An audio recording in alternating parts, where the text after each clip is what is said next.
धाकट्या राणी साहेबांना बोलवा. त्या पाचाडला गेल्यात असा निरोप दिलाय. अरे देवा, राणी साहेबी नाही त्या.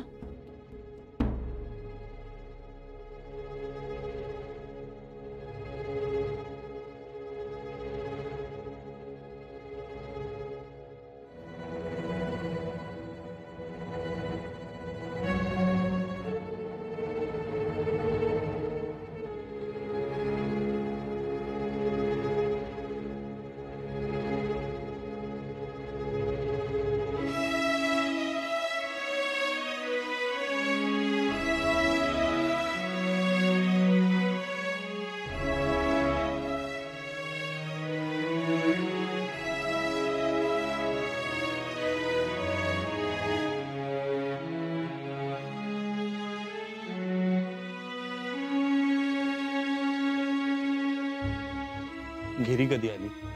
आत्ताच आली, पण मी होते म्हणून सावरले तरी.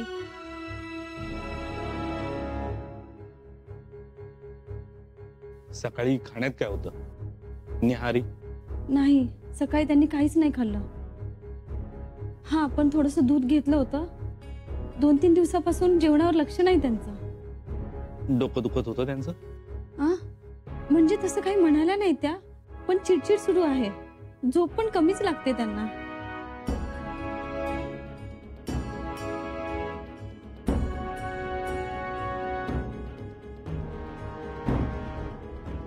चिंता करण्यासारखं काही नाही.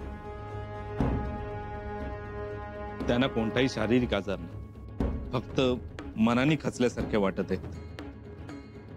जी, अहो सारखी तगमग सुरू आहे त्यांची. मानसिक ताण आहे त्यांना, कसली तरी चिंता लागलेली दिसते.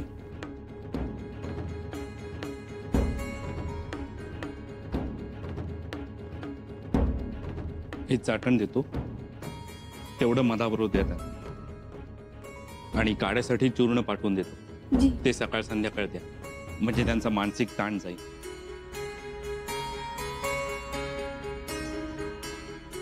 आणि शुद्धीत आल्यावर बोलवा आम्हाला. जी. काळजी घ्या.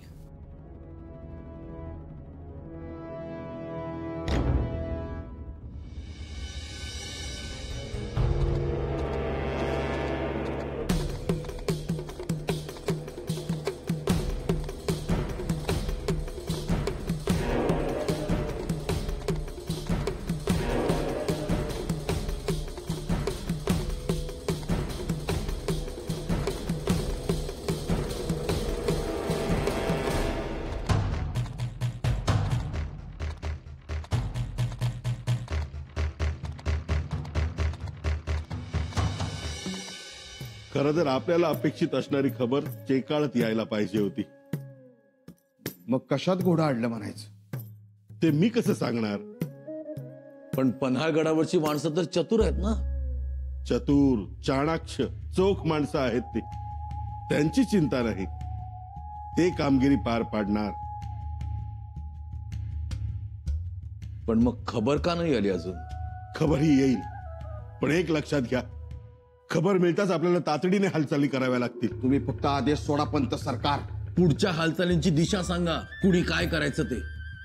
शंभूराजांच्या घाताची खबर आली रे आली की हिरोजीराव, तुम्ही वाऱ्याच्या वेगानं सुधागड गाठायचा आणि अकबराला घेऊन रायगडावर यायचं. पण माझ्या बरोबर फौज द्या 5000ची. ती दिली हो, त्याची काळजी नको. रावजीना ना, तुम्ही गडाचे दरवाजे चोख बंद ठेवायचे. ती जबाबदारी माझी. मुंगी सुद्धा आतून बाहेर आणि बाहेरून आत जाता कामा नये. निर्धास्त रहा. पण हंबीररावांचं काय? अशा वेळेस त्यांची निष्ठा एरंडासारखी निसावते. तो बंदोबस्त मी केलाय. हंबीररावांच्या मार्गात सोमाजीला उभा केलाय. दिमतीला 2 सरदारी आहेत, त्यामुळे कसलीच चिंता नाही. वा पंत, मोठीच तयारी केली म्हणायची तर.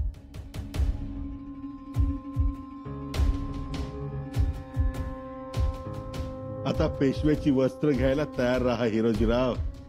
आणि सरनोबत कोण? सरनोबत काय पायलीला 50 आहेत. स्वराज्यात काय कमी आहेत का लोक? आता बघा, राजाराम राजेंची कारकीर्द मी कशी दिल्लीपर्यंत नेऊन ठेवतो ते. काय लागतंय त्याला? पंत पंत गडबड झाली. स्वर्ग मातोश्री महालामध्ये घेरी येऊन पडल्या. काय?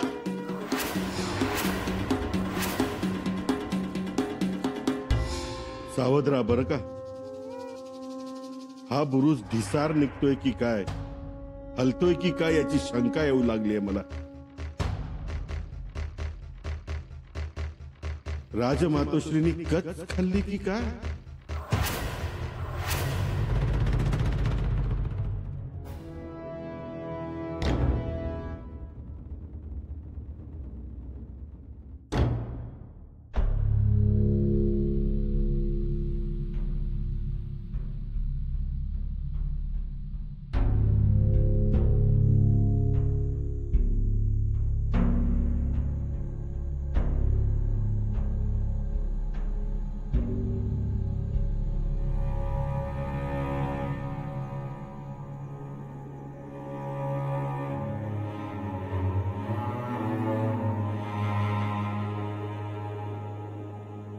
आई जाणी आई, तुझी वाट चालून चालून दमले ग.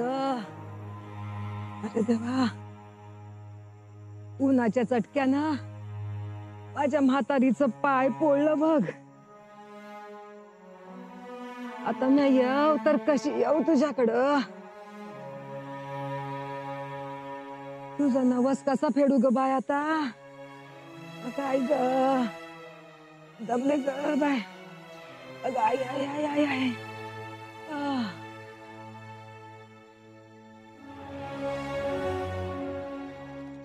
अरे देवा.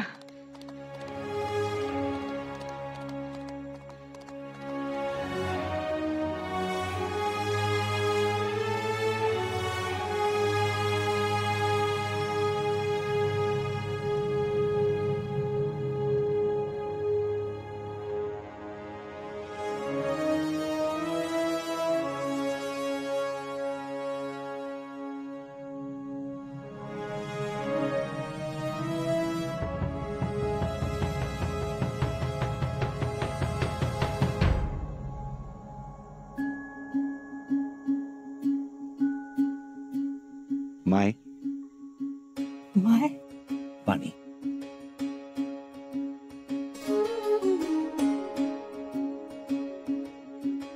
देव तुझं भलं करल.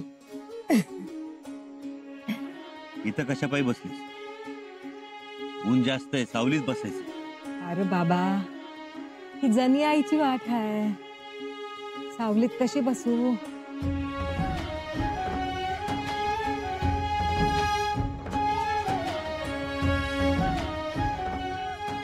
अरे देवा, तू तू आमचा राजा की रा? अरे थांब थांब, मी तुला मुजरा करते. नाही मुजरा नको, बस तू. अरे नाही, कसं त्याचा मान त्याला द्यायला पाहिजे. थांब, तुझं दर्शन झालं, देवी आई पावली मला आणि पाणी बी पाजलंच मला. देवी आईनच तुझी माझी भेट घडवली बघ. अरे देवा, चल आता सावलीत बस. अरे कसली सावली राजा. देवी आईला नवस केलता, उन्हात न अनवानी चालत येईन म्हणून. आता तो पुरा करायला पाहिजे. कंच्या देवाला नवस केला? अरे राजा, आई जणी आईला नवस केलाय बघ. ते दिसतंय ना, ते माझं माहेर आहे. तिच्या बिगर माझं पान बी हालत नाही. आज पायाला फळ आलेत तरी बी ना, आज तिचा नवस पुरा करणारच आहे. माया, अगं पायाला फोड आलं तुझ्या. पाय सुजलं तर कशी जाणार तू? आलं की जवळच आलं, आता जाईन मी. माया, अगं ते देऊळ मला बी माहिती. एवढ्या पायऱ्या कशा चढशील? ती शक्ती देईल तशी जाईन. मा एक काम करतो, आम्ही मेणा मागवतो, मेण्यानी जा. नग नग, मेहनत नग, मग माझा नवस कसा पुरा होईल? काम कर. काय करतो? आता एक काम कर, आमच्या पाठीवर बस, आम्ही तुला घेऊन जातो. अरे नग नग राजा, अरे बोललास तेच खूप झालं. नाही, भरून पावलं बाबा नग. माय अगं आम्ही अनवाणी चालतो, आम्ही जोडे काढतो, म्हणजे तुझ्या नवसाला बी बाधा यायची नाही. पायाच्या पडाने चालताना यायचं तुला. बस पाठीव. काय बोलावं तुझ्या पुढं? अरे बाबा, ऐका.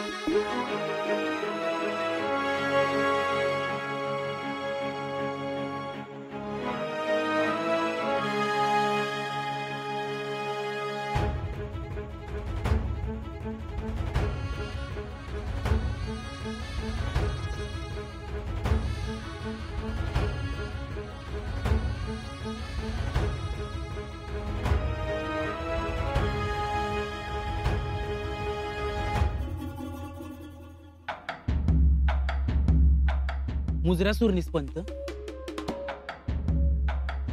चुकलं काय चुकलं नाही, मी स्वीकार केलाय तुझ्या मुजऱ्याचा. पण माझा मुजरा सुरनिसा नव्हता. तुम्ही तर मुजुमदार. मग त्यात काय? नाही पर मुजुमदार माणसाला एवढं थांबून एवढा मनका वाकवून नमस्कार करायची काय व गरज?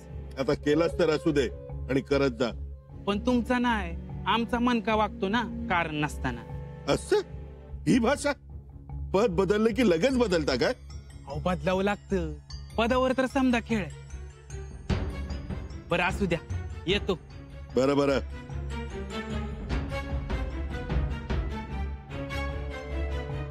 कधीतरी सापडाल्या अनाजीच्या तडाख्यात, तेव्हा ठरवेन मणका सरळ ठेवायचा की वाकवायचा ते. बस ना इथं बस. झालं ना मनोजोक्त दर्शन? Bye bye. फेडला ना बस. लई उपकार केलास बघ. नाही अगं उपकार कसलं त्या, तू आम्हाला आमच्या आऊसाहेबांनी. अरे पण माझ्यासाठी तू घोड्यावरनं उतरलास, थांबलास, माझ्या संग बोललास. मला सांग, या कलियुगात कोणाला कोणा संग बोलायला सवड आहे का? पण नाही, तू बोललास, मला मला माय म्हणलास. लई गोड वाटलं बघ. अगं माय आमच्या आऊसाहेबांसाठी केलं नसतं वय. अरे त्यांची गोष्टच वेगळी. मी कुणबाऊ बाई, पण माझ्यासाठी असल्या भर उन्हात तापल्या फुफाट्यात पायातलं जोडं काढून अनवाणी चालत देवळा पातूर आलास. माझी जन्नी आई सदैव तुझ्या पाठीशी राहील बघ. माय अरे आज सख्खी माणसं बी 4 हात लांब राहत्यात आणि तू मला पाठीवर बसवलंस. राजाच्या पाठीवर माझा भार. देव तुझं कल्याण करत. तुला कंची बी गोष्ट कंदी बी कमी नाही पडणार. तुला कंदी बी दुखापत नाही होणार.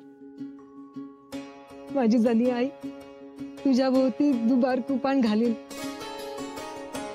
माय येऊ आता. येस मिळेल तुला. तुझ्या नावाची सासन काठी ऊच ऊच जाईल. माझं आयुष्य तुला मिळेल. राजा असून सुद्धा माझ्या पायाचं फोड बघून का सगळे झालं पोट. लई चांगलं घडलं तुझ्या हातनं. पोरं बाळ सुखी राहतील तुझी. येतो, आशीर्वाद दे. सुखी राहा, बता राहो. जपून जा. राज ज्या घोड्यावर तुम्ही स्वार झाला तो घोडा पडला. एकाएकी कोसळला.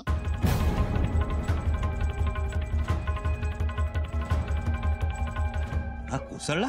जी राजा, त्या घोड्याची नाल निसटली आणि घोडा बेशुद्ध पडला. वर मी मारबी लागला त्याला. घोड्याची नाल निसटली आणि अचानक बेशुद्ध पडला. चला काळजी? काळजी कसली? एवढी काळजी करताय? आम्ही काळजी करत नाही आहोत पंत. ते दिसतंय आम्हाला. काळजी करत नाही म्हणून सांगायचं आणि काळजी करायची.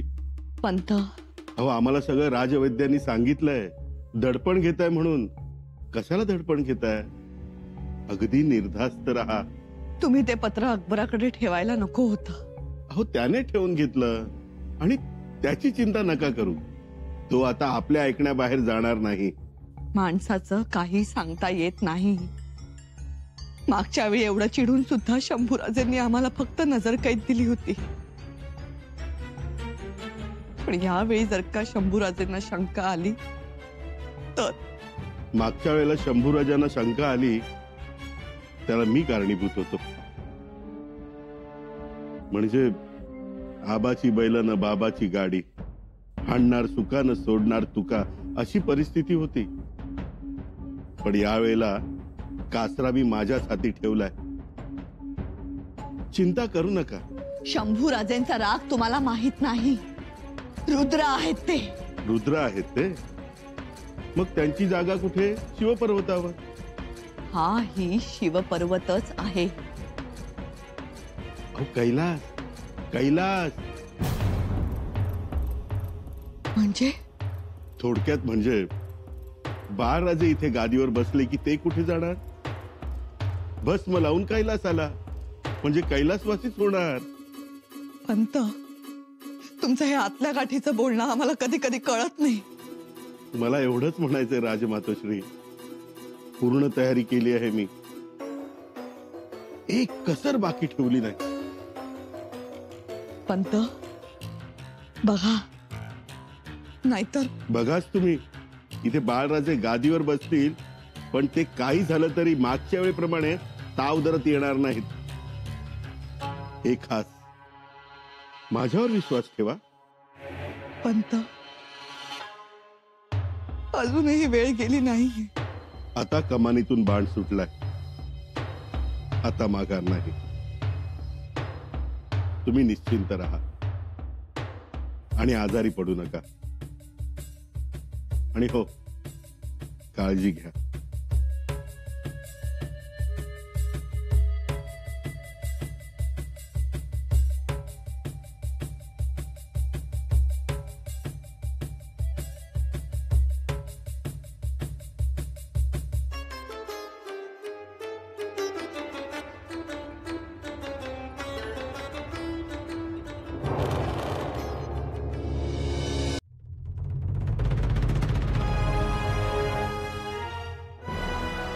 मातोश्रींनी आम्हाला काळजी घ्या म्हणून कळवलं खरं, तो आम्ही काही काळजी घेऊ शकलो नाही. आम्ही बेफिकीर राहिलो.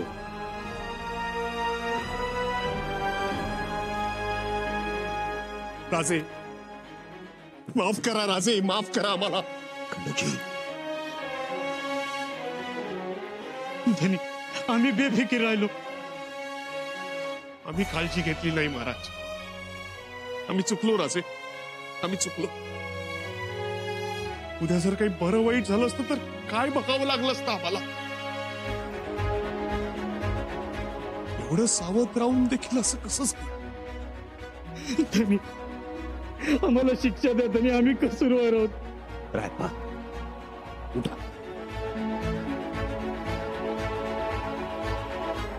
तुम्ही नका मनाला लावून घ्या. तुम्ही तुमच्या जागी योग्यच आहात. फक्त आपला शत्रू जरा जास्त चतुर आहे, सरावलेला आहे आणि मुख्य म्हणजे तो उलट्या काळजाचा आहे. त्याशिवाय का आमच्या घोड्याच्या नालाचे खिळे काढू शकला? त्याशिवाय का आमच्या घोड्याला कुसुंबीसारखा नशीला रस पाजला त्याने? खंडूजी, या सगळ्याचा छडा लावा. गडावरून गेल्या 10 दिवसात कोण आलं कोण गेलं या सगळ्याची माहिती काढा. पन्हाळगडाच्या घेरे सरनाईकांना बोलावून घ्या. ही दुर्लक्ष करण्यासारखी बाब नाही. हा भयंकर कट असू शकतो. त्याच्या मुळाशी आम्ही जाऊच. ज्यांनी कुणी आम्हाला घोड्यावरून पायदळी पाडण्याचा प्रयत्न केलाय त्यांना आम्ही हत्तीच्या पायी देऊ एवढं नक्की.